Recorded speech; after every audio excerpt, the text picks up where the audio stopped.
Benvenuto! In questo video incominceremo a parlare della prima guerra persiana, ossia lo scontro che è avvenuto fra il grande impero persiano del re Dario I e le piccole città-stato di Atene ed Eretria. Scopriremo le strategie, le tattiche impiegate, i protagonisti che hanno animato quello scontro e cercheremo anche di sfatare alcuni miti e leggende che sopravvivono ancora oggi. Ma prima di raccontare quell'epico scontro, dobbiamo analizzare gli anni immediatamente precedenti. Infatti, nell'ultimo video ci eravamo lasciati con la sconfitta dei Greci d'Asia nella rivolta ionica, con la conseguente caduta della città di Mileto e la rispettiva battaglia navale di Lade. Eventi che sono accaduti nel 494 a.C., ma la prima guerra persiana, come tutti ben saprete, sarà combattuta nell'anno 490 a.C.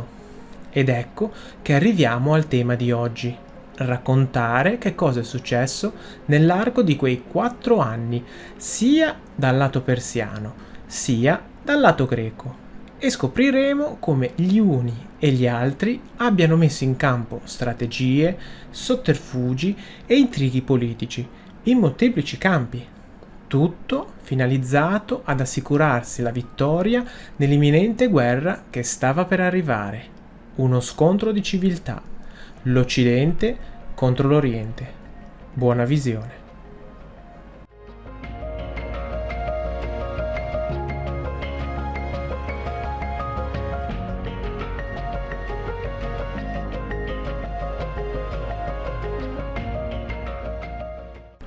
Nel 493 a.C. la rivolta ionica, ovvero l'insurrezione delle città greche dell'Asia Minore contro il dominio persiano, era ormai giunta al termine. I persiani avevano espugnato l'importante polis di Mileto, centro principale dei ribelli, l'anno precedente. In concomitanza, la flotta del re dei re aveva sconfitto la flotta dei ribelli nella grande battaglia navale di Lade, nella quale si scontrarono 353 trireme greche contro 600 persiane. Lade, che è una località antistante la città di Mileto. Dopo questa vittoria, la flotta persiana aveva continuato la navigazione verso l'Ellesponto, attaccando e conquistando tutte le città costiere dei ribelli ioni, ancora indipendenti. Infine, perfino i protagonisti, da parte greca, Aristagora e Istieo, ovvero coloro che avevano dato inizio e alimentato la rivolta, vennero uccisi. Così l'ultimo focolaio di resistenza venne spento definitivamente. Tutti questi eventi, dalla preparazione della rivolta alla conseguente guerra, li ho raccontati in 2 precedenti episodi che vi invito a recuperare. Ora, se data la rivolta, Dario I il Grande, re di Persia, si trovava davanti ad un duplice compito. Primo, riorganizzare le province ribelli riconquistate, per evitare nuove ribellioni. Secondo, punire le polis della Grecia continentale, in primis Atene ed Eretria, che avevano osato inviare navi e uomini in aiuto dei ribelli.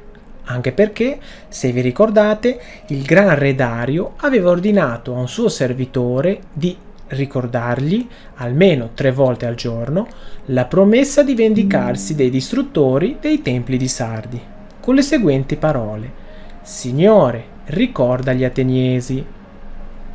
Ma prima di concentrarsi su quell'obiettivo, ovvero punire gli ateniesi del loro affronto, i persiani dovevano consolidare le loro posizioni e preparare il terreno per facilitare la loro invasione.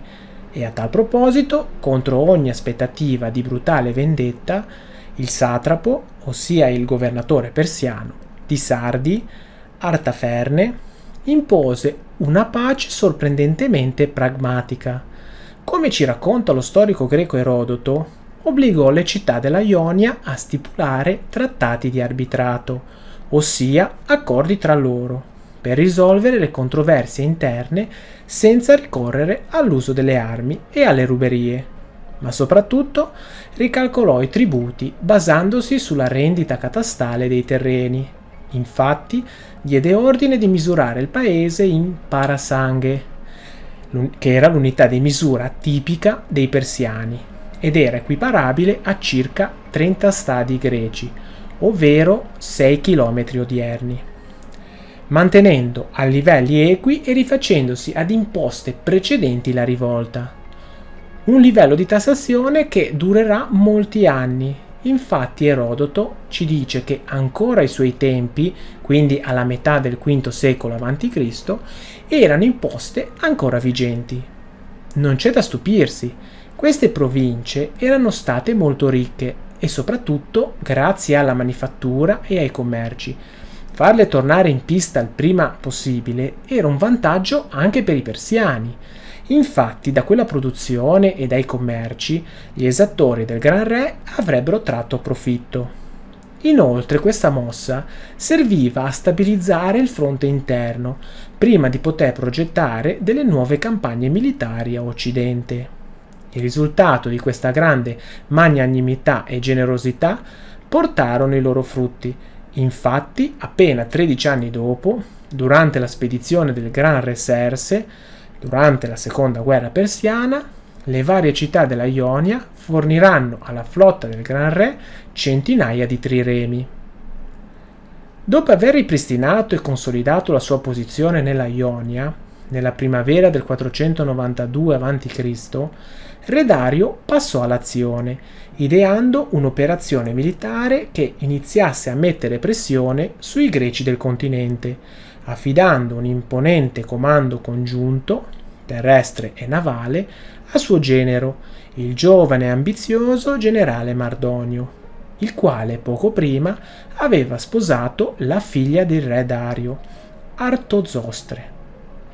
Di questa campagna non abbiamo tracce che possano confermare esattamente l'obiettivo della stessa, ma considerando i numeri dei soldati e marinai impiegati, dimostrerebbero che forse già in questo primo tentativo c'era la volontà di sottomettere, se non tutta la Grecia, almeno buona parte di essa. Infatti è considerata da molti a tutti gli effetti la prima vera spedizione persiana nell'Egeo.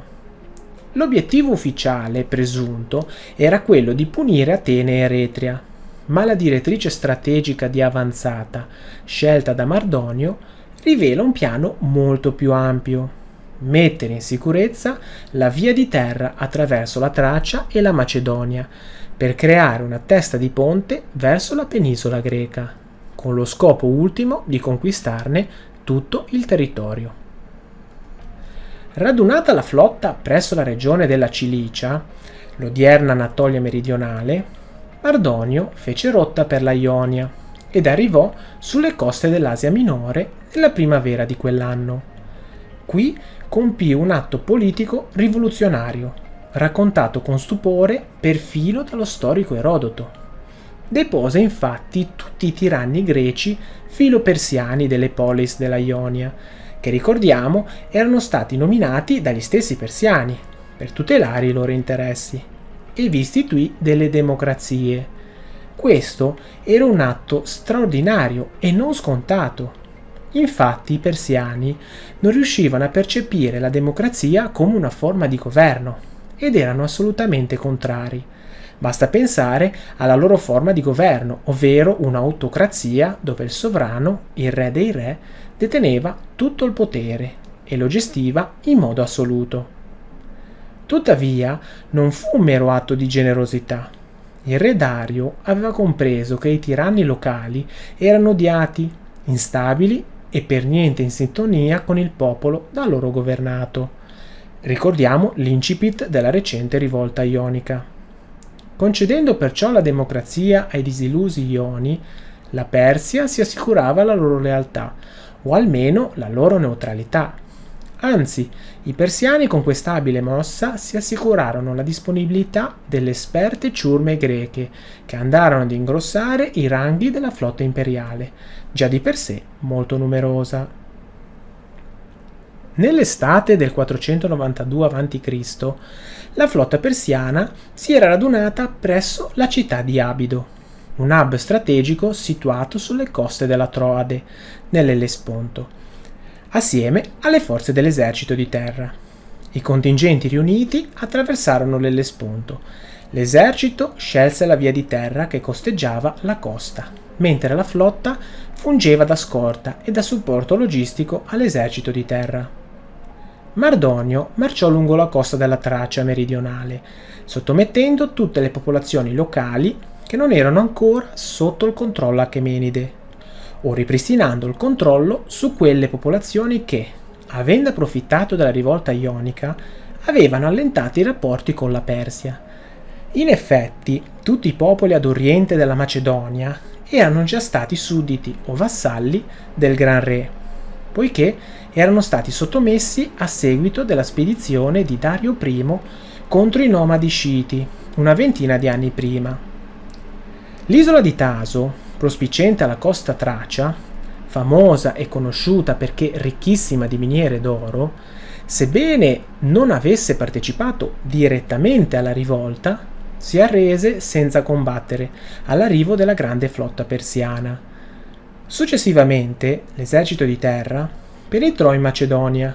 Il re Alessandro I, nonostante in gioventù dette prova di un forte sentimento anti-persiano, infatti in un'occasione, sempre durante la spedizione di Dario I contro gli sciiti, ad un banchetto fece ubriacare gli ambasciatori persiani venuti a chiedere la sottomissione del suo paese e successivamente li uccise. Tuttavia, nell'estate del 492 a.C., la situazione generale era mutata e fu costretto a piegare la testa e a trasformare il suo regno da uno stato alleato in uno stato vassallo della Persia. Quindi, verso la fine estate del 492 a.C., la situazione per la spedizione persiana sembrava molto favorevole.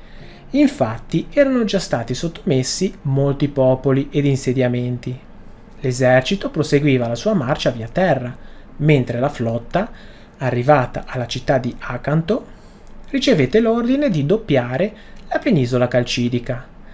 Giunta nei pressi della penisola del monte Athos, penisola più a nord-est delle tre che compongono la penisola calcidica, un territorio selvaggio di montagna che si protende per 50 km nel Mar Egeo, la flotta fu investita da una violentissima e improvvisa tempesta da nord-est. Il bilancio fu catastrofico. Erodoto racconta di 300 navi distrutte e circa 20.000 perdite fra marinai e soldati imbarcati. Lo storico greco ci racconta anche i vari modi in cui questi uomini trovarono la morte. Secondo la sua versione, molti vennero o divorati da grossi pesci, presumibilmente degli squali, o morirono poiché scaraventati contro le scogliere dai forti marosi, ma altrettanti perirono a causa dell'annegamento e del freddo. Questa catastrofe influenzerà molto le campagne successive. Infatti i persiani decideranno per molto tempo di non seguire più questa rotta e quando saranno costretti dalla situazione a transitarvi, adotteranno uno stratagemma ingegneristico leggendario e senza precedenti, trasformando una penisola in un'isola, ma questo lo racconteremo quando verrà il momento. Tornando alla tarda estate del 492, bisogna segnalare un'altra sfortuna per i sudditi del Gran Re. Infatti, quasi contemporaneamente al disastro navale, l'esercito di terra di Mardonio subì un duro colpo che lo portò alle soglie dell'annientamento. Durante la marcia di avvicinamento alla Grecia continentale, attraverso la Tracia meridionale e la Macedonia, l'esercito persiano arrivò nel territorio della tribù Trace dei Brigi, corrispondente alla zona compresa fra l'Albania orientale e la Macedonia occidentale, i quali, i Brigi, non volendo sottomettersi al potere del Gran Re, sferrarono un attacco a sorpresa, notturno e devastante, all'accampamento allestito dall'esercito achemenide. I persiani subirono pesanti perdite e lo stesso Mardonio rimase ferito. Sebbene il generale persiano sia riuscito successivamente a reagire, sottomettendo alla fine la tribù degli orgogliosi Brigi, la bizzarra coppiata tragica della tempesta presso il monte Athos, unita alle forti perdite subite dall'esercito, lo costrinse, a suo malgrado, a interrompere la campagna e a ritirarsi in Asia Minore. Nonostante il ritiro, la campagna di Mardonio, sebbene Erodoto la definisce ingloriosa, liquidandola in poche righe, fu tutt'altro che un totale fallimento. La Tracia era conquistata definitivamente, Taso era sottomessa e la Macedonia era diventata un cuscinetto persiano. Ma cosa più importante, la via di terra per le future invasioni al cuore del mondo greco era stata aperta. Fallito il tentativo di colpire direttamente Atene via mare, nel 491 a.C. il re dei re, Dario I, cambiò strategia, passando da una massiccia spedizione militare a una lenta, persistente e pervicace guerra psicologica e diplomatica, anche perché, per poter preparare le future invasioni, gli occorreva tempo per ricostruire e riaddestrare la flotta e l'esercito, che erano stati pesantemente danneggiati l'anno precedente.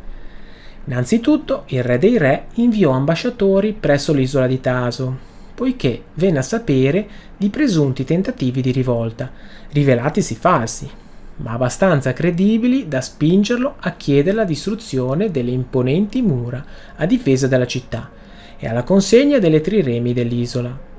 I Tasi, molto riluttanti, decisero di eseguire gli ordini che gli erano stati impartiti. Così abbatterono le possenti mura e consegnarono la loro flotta ai persiani presso la base navale di Abido, come detto situata nell'Ellesponto. Dopo questa prima mossa preventiva, il Gran Re inviò araldi in tutte le polis della Grecia continentale e delle isole dell'Egeo per chiedere formalmente terra e acqua, i simboli tradizionali di sottomissione all'impero persiano. L'esito di questa mossa spaccò il mondo greco, poiché molte delle popolazioni della terraferma, unite a quelle delle isole dell'Egeo, tra cui l'isola di Egina, terrorizzate dalla flotta fenicio-persiana e dal potente esercito del Gran Re, accettarono in massa di sottomettersi, e da questa loro sottomissione deriverà il termine medismo, ovvero l'atteggiamento di simpatia o di vero e proprio fiancheggiamento nei confronti dei re di Persia e dell'impero persiano, che ritroveremo molto nel prosieguo di questo racconto. Gli araldi persiani si presentarono perfino nelle città di Atene e di Sparta. Nella polis attica gli araldi non solo non vennero ascoltati, ma vennero imprigionati, processati e gettati in un baratro, il Baratron, ovvero il luogo dove venivano giustiziati i criminali che avevano commesso i crimini più efferati. A Sparta gli araldi subirono una sorte simile. Infatti vennero gettati in un pozzo profondo, accompagnati da una frase ricca di amara ironia, passata alla storia, ovvero quella di attingere da soli la terra e l'acqua. Ricordatevi di questo gesto, poiché più avanti nella narrazione delle guerre persiane ne ritroveremo delle conseguenze.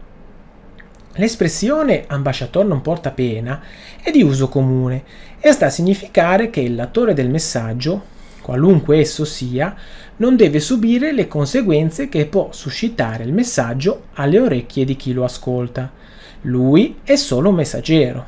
Infatti l'uccisione degli ambasciatori, anche nel mondo antico, era un gesto empio e brutale, non degno di popolazioni civili, e questo la dice lunga su quanto i greci fossero la parte civilizzata rispetto alla barbarie persiana. Quando arrivò la notizia della caduta Persepoli, il re Dario I capì quanto fosse salda la volontà dei suoi nemici, tanto da spingerli ad un gesto terribile. Per riuscire nel suo obiettivo avrebbe dovuto ricorrere alla spada, e a tal proposito inviò messaggeri in tutte le città costiere dell'impero, con l'ordine di costruire navi e equipaggiamenti marittimi. Il Gran Re avrebbe utilizzato tutta la sua forza per sottomettere questi impavidi greci. L'ora della vendetta si stava avvicinando. Come detto, nonostante l'eroismo delle due grandi polis greche, molte altre decisero che non ne valeva la pena di rischiare tutto per un principio, ovvero l'indipendenza del mondo greco, che non era particolarmente sentita, e questo sfata l'ideale dell'unità dei greci contro l'invasore persiano, che nei fatti non è mai esistita, se non quando oramai i giochi erano fatti e i soldati del Gran Re erano stati messi in fuga al di là dell'Egeo. Un mito, ma talmente potente da arrivare intatto ancora ai nostri giorni.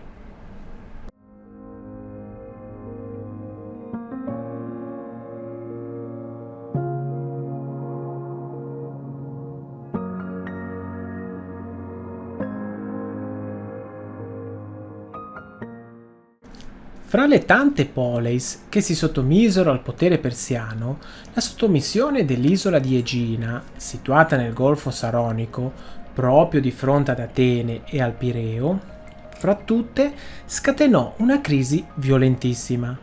Gli ateniesi, temendo che Egina offrisse i propri porti come base navale ai persiani per attaccarli, la assalirono preventivamente e contemporaneamente chiesero l'intervento di Sparta, allora la massima potenza militare e politica della regione greca.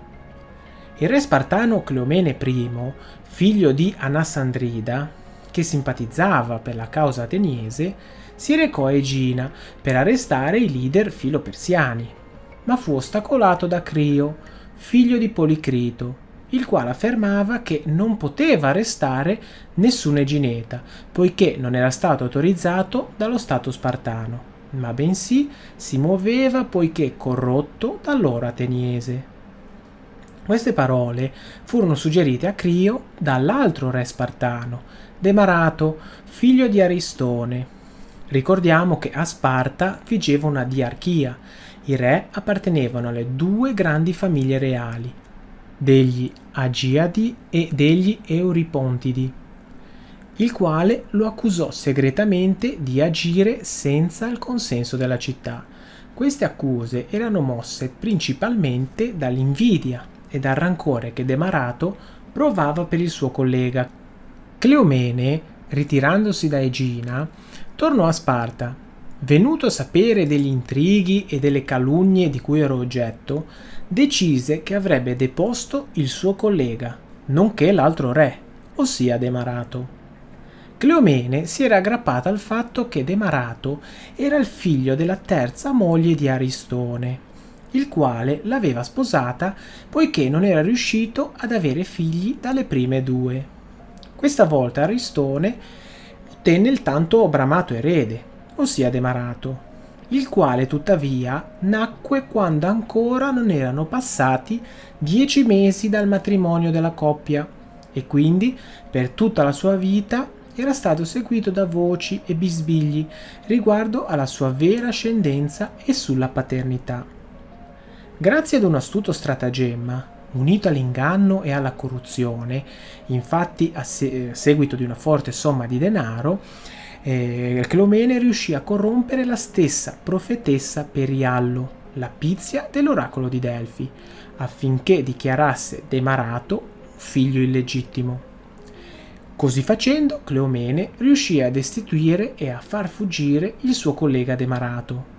Al suo posto venne incoronato re Leotichida, figlio di Menare, il suo parente più prossimo, anche lui colluso nella congiura. Infatti Leotichida odiava Demarato, poiché con l'inganno gli aveva sottratto la sua fidanzata, Percalo. L'intrigo venne in un secondo momento scoperto. La Pizia Periallo venne licenziata dal suo ufficio. Tuttavia il danno era stato fatto. Venne commessa una grave ingiustizia che sarà pagata a caro prezzo dal popolo di Sparta. A questo punto Cleomene, che non si era dimenticato dell'affronto degli Egineti, marciò assieme a Leotichida verso l'isola. Gli Egineti, vedendo entrambi i re di Sparta in azione, non si opposero oltre. Gli mandarono incontro i 10 cittadini più importanti della città, i più ricchi e potenti, fra i quali anche lo stesso Crio, concedendoli come ostaggi, implorando di risparmiare l'isola. L'isola ebbe la grazia, ma gli ostaggi sarebbero stati affidati alle cure della città di Atene, gli acerrimi nemici di Egina, come pegno della loro fedeltà al partito antipersiano. La minaccia era temporaneamente rientrata. Ma la storia di Cleomene non finisce qui. Infatti, rientrato a Sparta, temeva che le macchinazioni che aveva ordito contro Demarato venissero scoperte, e non aveva tutti i torti. Infatti, poco tempo dopo vennero portate alla luce e di conseguenza decise di scappare anche lui dalla città. Dapprima si mosse in Tessaglia e successivamente in Arcadia, con l'intento di far sollevare questi popoli contro Sparta. Gli Spartani, preoccupati dall'agire di Cleomene, decisero di raccoglierlo in città. Il re ritornò. Tuttavia, appena rientrato, Erodoto ci racconta che fu preso dalla follia, dalla pazzia, e i suoi familiari lo legarono ad un cippo. Non sappiamo esattamente l'origine di questa sua pazzia.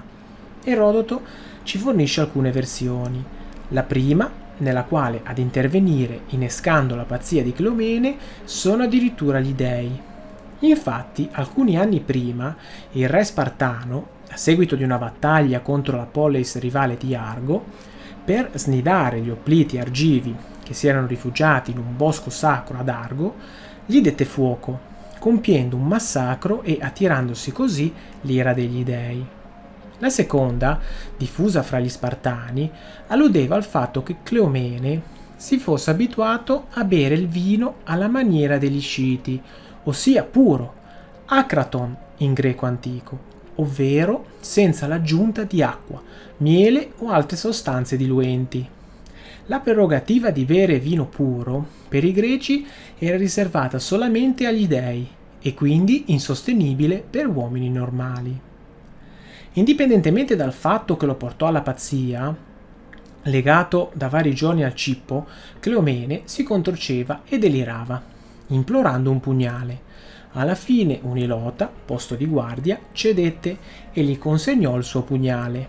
Il re iniziò a incidersi ferite su tutto il corpo, in modo orrendo, e alla fine si praticò un ampio taglio al ventre, che lo portò a morire dissanguato. Correva l'anno 488 a.C. Così finì la vita di re Cleomene I. La leggenda vuole che questi ultimi fatti fossero la punizione divina per la profanazione di un luogo sacro, per le ingiuste calunnie ad Emarato e infine per aver corrotto la Pizia di Delfi. Ma la conseguenza più importante fu che al suo posto venne proclamato re Leonida I, quel Leonida che tutti conoscono e che ritroveremo più avanti in un passo cruciale della narrazione di questo epico scontro. Leotichida rimase uno dei due sovrani di Sparta, ma anche a lui non fece una bella fine. Infatti il suo governo non si distinse particolarmente, anzi, sempre nella questione egineta, quando l'altro re Cleomene I morì, gli egineti pretesero la restituzione degli ostaggi da parte di Atene, la quale negò categoricamente la rinunzia a quel vantaggio. Per questo gli egineti si rivolsero al sovrano spartano rimasto, il quale andò presso gli ateniesi per convincerli a rilasciarli. Ma una volta giunto ad Atene non venne ascoltato e anzi rischiò pure di venire arrestato. A salvarlo fu solamente la sua qualifica di re degli Spartani, che, nonostante la sua non grande statura come politico e diplomatico, faceva di lui, dopo tutto, una personalità di altissimo rilievo. Ma non riuscì nel suo intento. Così gli scontri fra egineti e ateniesi andarono avanti ancora per parecchi decenni, sfociando anche in guerre, che vedremo più avanti nel racconto, terminando ufficialmente nel 431 a.C. con la conquista dell'isola da parte della polis attica.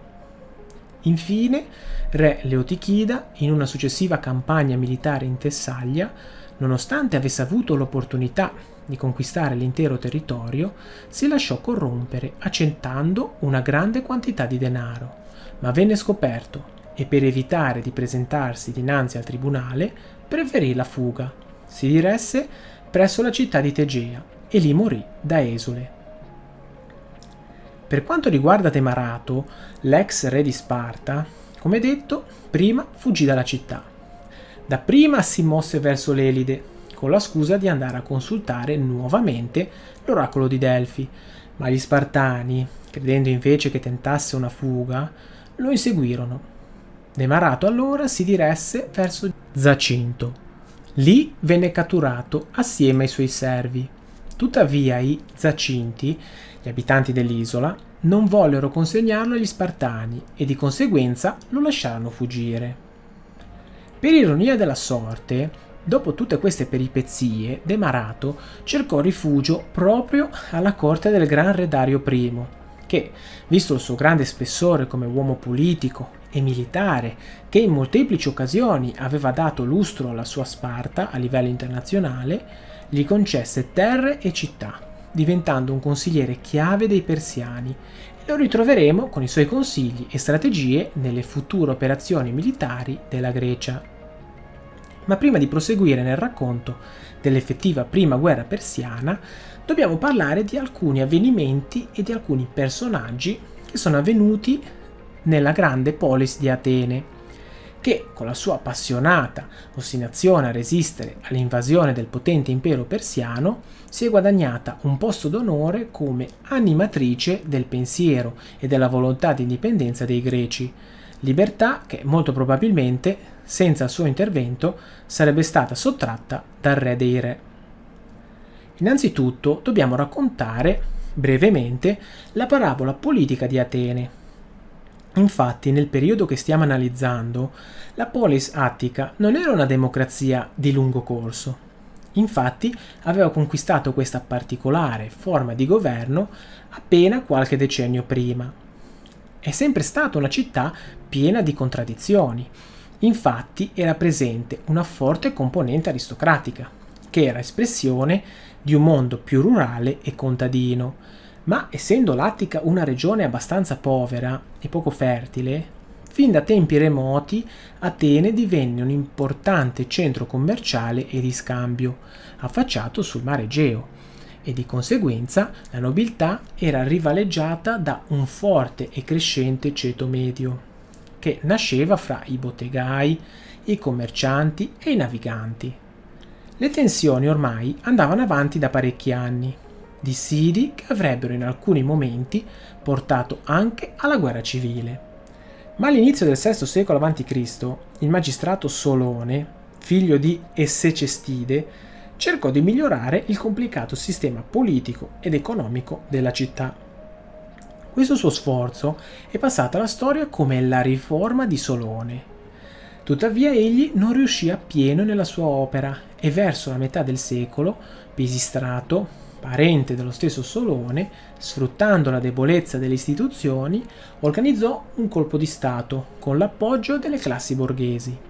La nobiltà cercò in un primo momento di esiliarlo, ma nel 546 a.C., sbarcato proprio nella località di Maratona, che diventerà famosissima in seguito, con un esercito di mercenari, riuscì a sconfiggere le forze aristocratiche nella battaglia di Pallene e rientrò in città da vincitore. Divenuto tiranno di Atene, Pisistrato riorganizzò il sistema politico, sociale della polis, a fini politici, economici e militari, riprendendo in parte i principi introdotti da Solone. È a lui che dobbiamo la nascita del corpo di ufficiali superiori chiamati strateghi, strategos in greco, ovvero 10 cittadini che venivano nominati generali e guidavano l'esercito formato da opliti nelle guerre, unitamente alla flotta da guerra, e inoltre iniziò a potenziare proprio la flotta, strumento fondamentale per la proiezione degli interessi e del potere di Atene nell'Egeo e che si rivelerà la sua salvezza. Alla sua morte nel 527 a.C., il potere venne ceduto ai suoi due figli, Ippia e Ipparco, che nei primi anni governarono congiuntamente la città. Tuttavia, nel 514 a.C., il fratello Ipparco venne ucciso in un complotto ordito contro di lui da Aristogitone e Armodio, e il potere della famiglia dei Pisistratidi vacillò. Ciò permise 4 anni dopo l'organizzazione di una vera e propria rivolta popolare, coadiuvata dall'aiuto di un contingente spartano, che spinse l'ultimo dei fratelli, Ippia, il quale aveva governato negli ultimi anni in modo ancora più tirannico e brutale, a scappare dalla città. L'ex tiranno cercò subito di rientrare ad Atene. Tuttavia gli sforzi e le macchinazioni non si risolsero a favore di Ippia, il quale dovette ritirarsi nel possedimento familiare di Sigeo, situato nella regione della Troade, sulla costa nord-occidentale dell'Anatolia, dove governò in qualità di vassallo del gran re di Persia.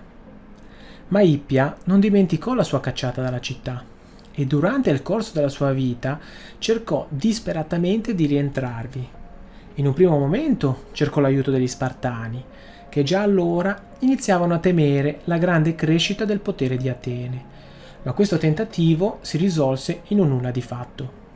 Ippia riuscì, cercando di non intromettersi troppo negli avvenimenti, a sopravvivere alla rivolta ionica, e quando venne il momento della spedizione persiana contro Atene, nel 490 a.C., non si fece attendere e fin da subito propose di accompagnare la flotta di invasione per aiutare e coadiuvare i persiani nel loro intento. Ma ora stiamo correndo troppo oltre. A tempo debito ne riparleremo. Quindi, con la cacciata del tiranno, ad Atene venne instaurata la democrazia, come ci dice Erodoto, e fu così che gli ateniesi si trovarono improvvisamente tra le mani un grandissimo potere. Hanno dato una forte prova di ciò che si può raggiungere con l'uguaglianza e la libertà di parola. In quel periodo la famiglia più importante era quella degli Alcmeonidi, rappresentanti del ceto commerciale, che si erano molto prodigati per la cacciata del tiranno. Il loro esponente di punta era Clistine, figlio di Megacle. Clistene riformò nuovamente il sistema organizzato da Solone, introducendo una riforma radicale delle istituzioni cittadine. Infatti venne creato il Consiglio dei 500, la Boulé, ovvero l'organo legislativo, che si preoccupava di scrivere le leggi che successivamente l'Ecclesia, ovvero l'assemblea del popolo, composta da tutti i cittadini maschi ateniesi adulti, che, riuniti sulla collina della Pnice, votavano le risoluzioni e le approvavano. Inoltre la Boulé vigilava anche sull'opera dei magistrati e dei 9 arconti, i quali avevano funzioni giudiziarie e cerimoniali. Inoltre, dal punto di vista amministrativo, l'Attica venne suddivisa frazionando il territorio in 10 tribù, che erano suddivise a loro volta in fratrie, in genere 3 fratrie per ogni tribù. Le fratrie erano divise in gruppi parentali più piccoli, i clan, detti genos. Questa complessa struttura serviva ad aumentare quanto più possibile la partecipazione del popolo al governo della città. Infatti, ogni tribù forniva al consiglio 50 membri estratti a sorte fra tutti i cittadini di quella specifica zona. Infine, Clistene introdusse anche uno strumento per la difesa della libertà, l'ostracismo, la cui prerogativa era l'allontanamento dalla vita politica di una persona ritenuta pericolosa. I potenziali nominativi venivano scritti su un pezzo di terracotta, chiamato ostracon. Tutti questi frammenti venivano raccolti in un grande contenitore e una volta estratti, colui che riceveva la maggioranza delle menzioni veniva esiliato dall'Attica, pena la morte, per 10 anni, ma le sue proprietà venivano mantenute ed egli poteva nominare un curatore che le gestisse in sua assenza. Questo strumento, originariamente studiato per difendere la democrazia, alla fine venne utilizzato molto spesso in modo fraudolento per colpire i cittadini illustri e scomodi e gli avversari politici. Noi lo deduciamo dai ritrovamenti archeologici. Infatti, molti ostracon rinvenuti portavano scritto un nome, scritto sempre con le stesse caratteristiche calligrafiche, come se li avesse scritti tutti una persona soltanto. In effetti si ipotizza che avvenisse una precompilazione e che quindi si cercasse di pilotare il risultato.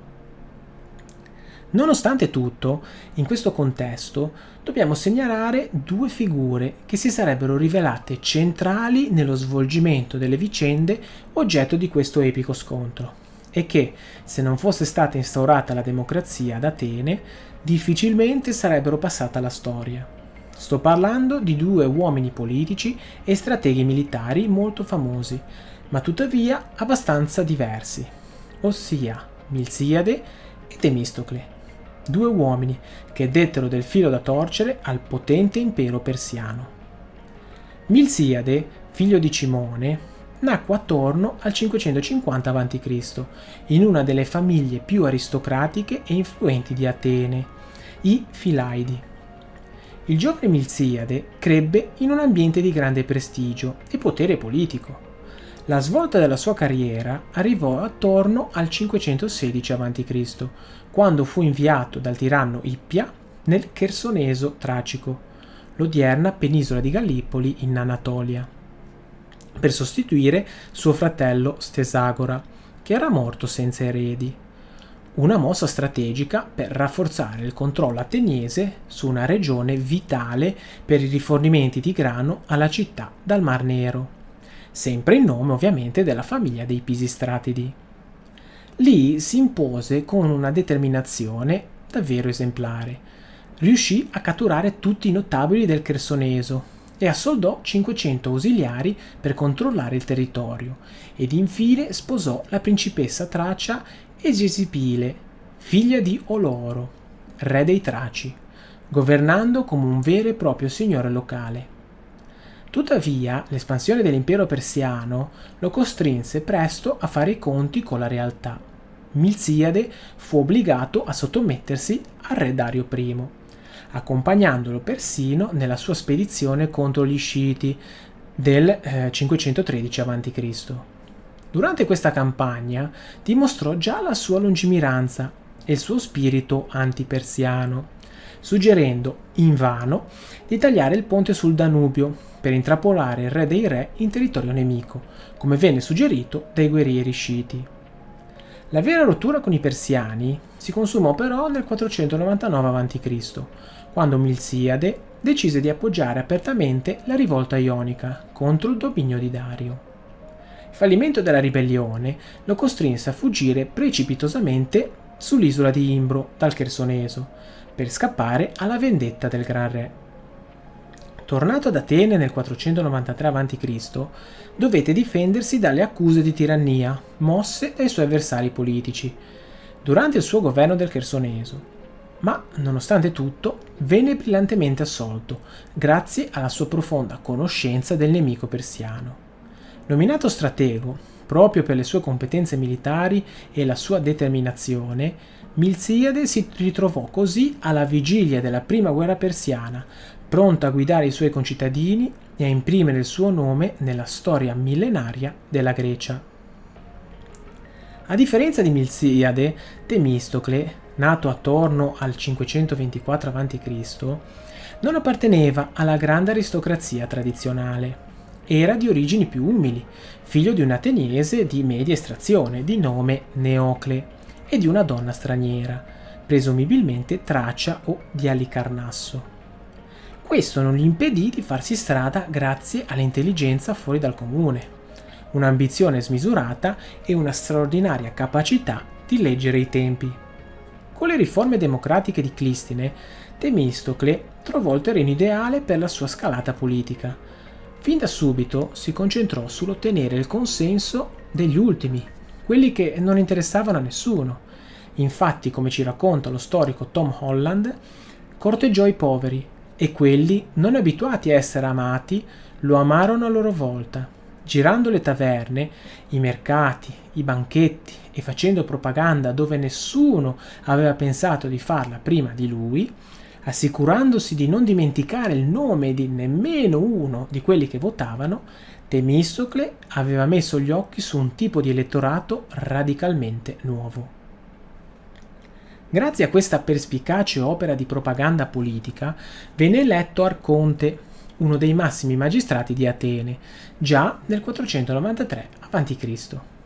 Fin da subito la sua intuizione cardine fu una sola. Il futuro e la sopravvivenza di Atene non dipendevano dalla fanteria di terra, gli opliti, ma dal mare e dalle sue triremi.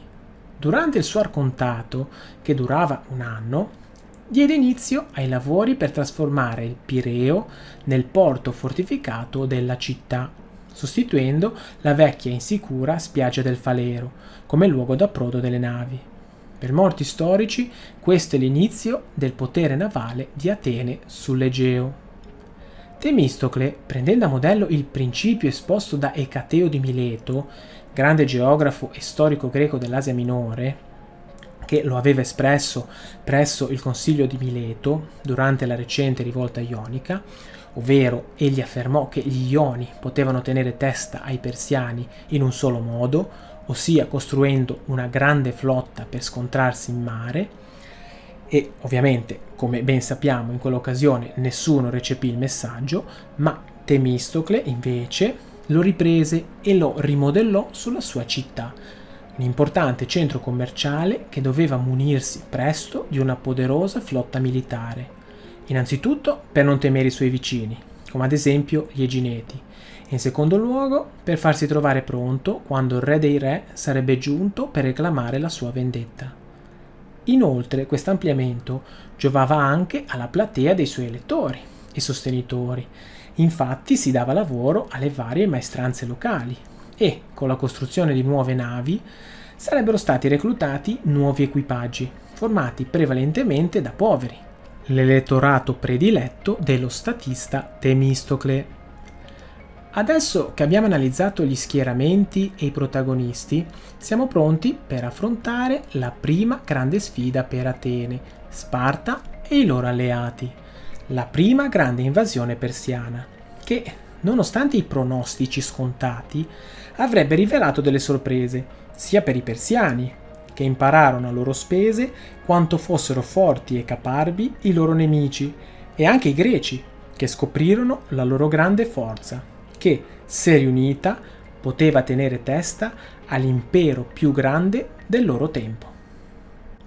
Grazie di essere arrivato alla fine della prima parte dedicata alla storia della prima guerra persiana, lo scontro fra Occidente ed Oriente.